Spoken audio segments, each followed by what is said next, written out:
गुजारिश है कि पूरी कहानी को ध्यान से जरूर सुने और उस 12 बातों को सुन करके अपने जीवन में उतार लीजिए।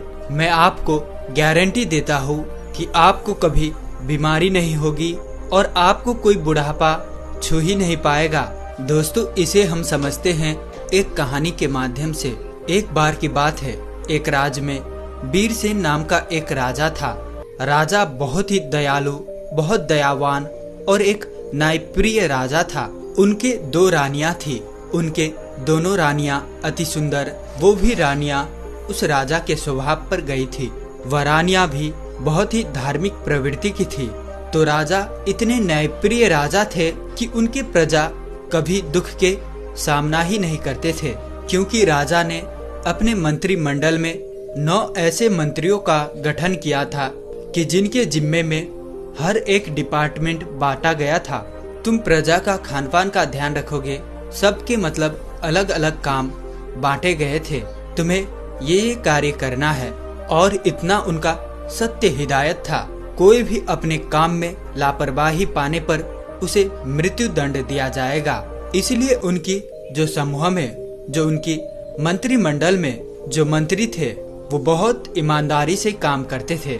और राजा जो है, कभी भी उसे जब न्याय करना होता था सभा में उनके साथ, तो कभी भी वो अपने न्याय नहीं करता था। वो किसी के साथ एक पक्षी न्याय नहीं करता था। वो दोनों पक्ष के एक एक पॉइंट को समझते थे। दोनों के विषयों पर, मुद्दों पर ध्यान देकर वो सही और निष्पक्ष फैसले सुनाते थे। इस तरह से राजा के प्रजा के जो राज्य थे उसमें सब प्रजा सुखी थे। अब राजा का एक नियम यह भी था कि हर हफ्ते एक सभा लगेगी। पूरे राज्य के जितने लोगों थे उनकी एक सभा बुलाई जाती थी। किसके घर कितने अनाज हो रहा है, किसके घर खाने को नहीं है, उसे अनाज दिया जाता था। ऐसी एक प्रकार की व्यवस्था थी। तो उनके जो सभी जो है प्रजा थे वो एकदम सुख जीवन में चल रही थी। तो इसी समय से उनका राज्य आसानी से चल रहा था।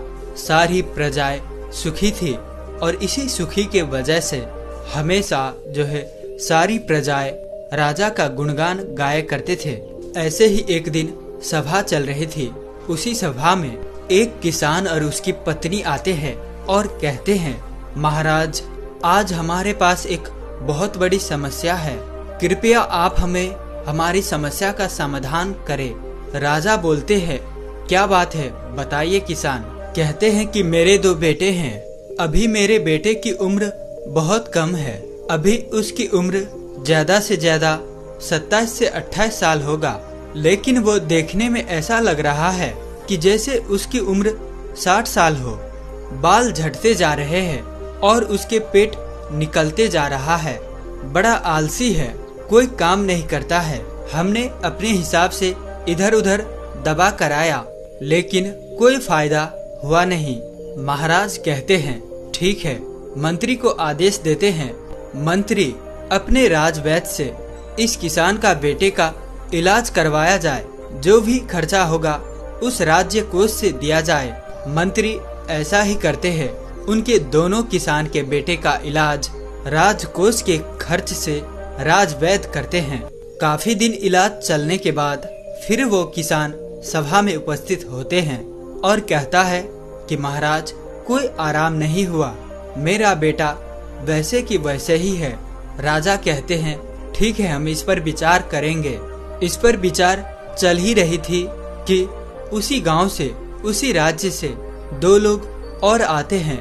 पति और पत्नी रोते हुए आते हैं और वे भी वही कहते हैं, समस्या यही होती जा रही है। फिर धीरे धीरे सभा चल ही रही थी कि ऐसे ऐसे एक एक करके पूरे गांव के आधा से ज्यादा लोग आए। राजा असमंजस में पड़ गए। उन्होंने तुरंत आपातकालीन सभा बुलाई कि सारे राजवैद्यों को बुलाया जाए। दूर दूर से राजवैद्यों को बुलाया जाए और दिखाया जाए कि आखिर ऐसी क्या समस्या है जिसकी वजह से हमारे राज्य के सभी नवयुवक बूढ़े दिखने लगे हैं। इस पर पूरा खोज करे, अनुसंधान करे। राजा का यह सख्त आदेश था। सारे मंत्रियों को जल्द से जल्द इस पर कार्रवाई किया जाए। पूरे राज्य के छानबीन करके सबके घर के पता लगाया जाए कि इसका क्या कारण है।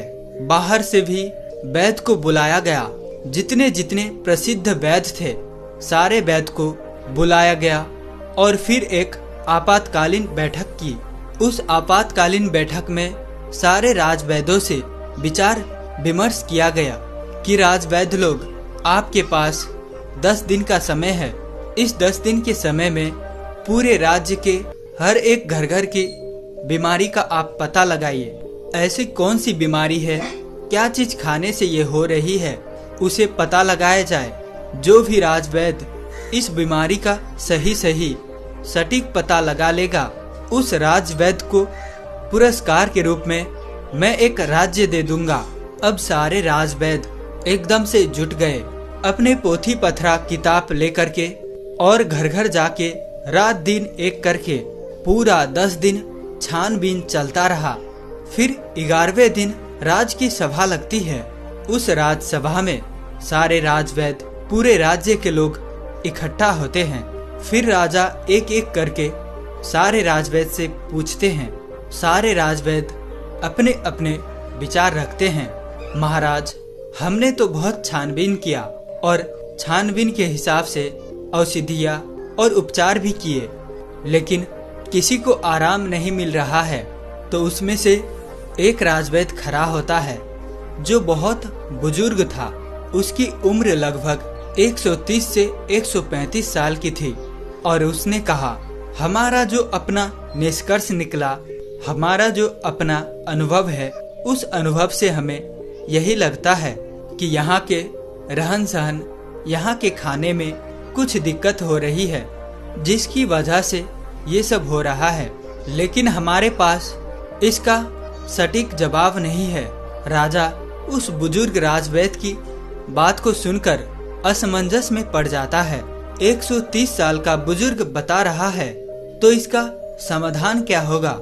कुछ देर बाद वह राजा कहता है, राजवैद्य, आप अब इसका समाधान आप ही बताएंगे, क्योंकि हम आज 1 महीने से इसके कारण हम खुद बहुत ज्यादा चिंतित है। हमारी प्रजा परेशान होती जा रही है और हम भी देख रहे हैं, हम भी इसी सोच में परेशान होते जा रहे हैं। मेरे भी बाल झड़ने शुरू हो गए हैं। हमारे परिवार में महारानियां, राजकुमार, राजकुमारियां जो भी है, सब लोग अपनी प्रजा से परेशान है। आखिर समाधान तो बताइए। फिर वह राजवैद्य हाथ जोड़कर खड़े होते हैं और राजा से कहते हैं, राजा हमें क्षमा करिए, लेकिन हमारे पास एक उपाय जरूर है। इस समस्या का सारा समाधान एक ही आदमी के पास है।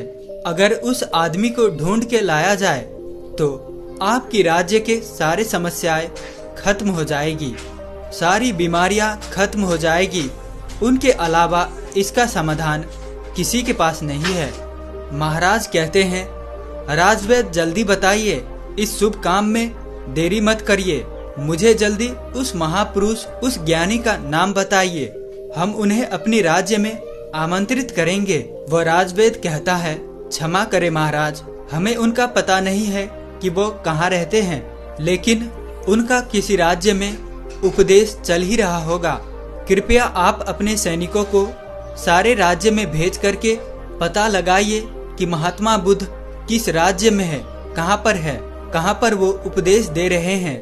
केवल उन्हीं के पास इस समस्या का समाधान है और दूसरा किसी के पास इसका समाधान नहीं है। राजा ये बात जैसे सुनते हैं, राजवैद्य के मुंह से अपने जो वो 9 उनके मंत्री थे, जो सबसे काबिल मंत्री थे, उन्होंने उनको आदेश दिया कि जल्दी से जल्दी महात्मा बुद्ध का पता लगाया जाए और उन्हें आदर सम्मान के साथ अपने राज्य में लाया जाए। ये हमारा सख्त आदेश है। इसके लिए जितने भी सेना चाहिए, जितने भी गुप्तचर चाहिए, ले लीजिए और आप पता लगाइए इस समय महात्मा गौतम बुद्ध का उपदेश किस राज्य में चल रहा है। वह जरूर आएंगे, उनका हमारा संदेश भेजिए। अगर वह नहीं आते तो आप मुझे बताइएगा, मैं खुद उनके पास चला जाऊंगा। अपने समस्या का निवारण लेकर सारे मंत्री तुरंत चारों दिशा में फैल जाते हैं और काफी अथक प्रयास करने के बाद, काफी मेहनत करने के बाद महात्मा बुद्ध का काफी दूर राज्य में पता चलता है कि वहाँ उपदेश दे रहे हैं। मंत्री वहाँ जाता है और महात्मा बुद्ध को प्रणाम करता है और कहता है, भगवान, आपको हमारे राजा ने बुलाया है। हमारे राज्य में बहुत बड़ी बीमारी आ गया है, कृपया आप हमारे साथ चलने का कृपा करें। महात्मा बुद्ध इतने दयालु, हंसमुख, उनका तो बस एक ही उपदेश था कि हमारे पूरे भारतवर्ष स्वस्थ निरोग रहे, किसी के मन में छल कपट ना हो, कभी कोई दुखी ना हो, सभी लोग हंसते रहे। जैसे ही उन्होंने सुना सैनिक के मुंह से, उन्होंने कहा, क्यों नहीं, तुरंत चलते हैं। और महात्मा बुद्ध उस मंत्री के साथ मंत्री के राज्य में आने के लिए तैयार होते हैं और उनके साथ जो उनके शिष्य थे वो भी आते हैं। महात्मा बुद्ध को राजा दरबार में स्वागत करता है, उन्हें प्रणाम करता है, उन्हें सादर आमंत्रित किया जाता है, बड़े स्वागत सम्मान किया जाता है। और फिर वह राजा महात्मा बुद्ध से कहते हैं, आप ये हमारे प्रजा, अब देख रहे हैं इतनी विशाल प्रजा है, बड़े ही हंसमुख प्रजा थी, बड़े ही सुखी प्रजा थी, लेकिन आज इनके ऊपर बहुत भारी विपत्ति आ गई। जब इनके ऊपर विपत्ति आ गई है तो मान लो हमारे ऊपर भी विपत्ति आ गई है। ये प्रजा नहीं है, ये हमारे परिवार के सदस्य है। कृपया आप ही इन सब का समस्याओं का समाधान करें। महात्मा बुद्ध राजा की तो पहले ही प्रशंसा सुन चुके थे। राजा के सोच और विचार से महात्मा बुद्ध प्रभावित होकर महात्मा बुद्ध मुस्कुराते हैं और राजा से कहते हैं, क्यों नहीं, ये तो कुछ नहीं है, सब ठीक हो जाएगा, ये समस्या सब लोग अपने आप पाले हैं। ऐसी बातें सुनकर राजा मुस्कुराता है, इतनी बड़ी समस्या है और महात्मा बुद्ध कह रहे हैं कोई समस्या नहीं है। तो राजा कहते हैं, ठीक है गुरुवर, जैसे भी हो आप हमारे प्रजा को ठीक कर दे।